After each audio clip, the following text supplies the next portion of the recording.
If your storage is running low, learning how to delete duplicate files on Galaxy A17 5G is an easy way to free up space.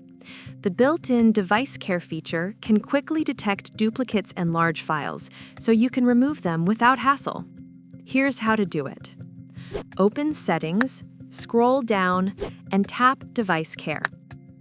Next, tap Storage and scroll down until you see Duplicate Files at the bottom. Tap it and your phone will scan and show files with the same names. Select the ones you no longer need, then tap Delete at the bottom of the screen. Go back to the previous screen and tap Large Files. This section lists all files that are more than 25 megabytes in size. If you want to remove some of them, simply select the files and tap Delete. Deleting duplicate files on Galaxy A17 5G not only saves storage space, but also helps keep your phone organized and running smoothly.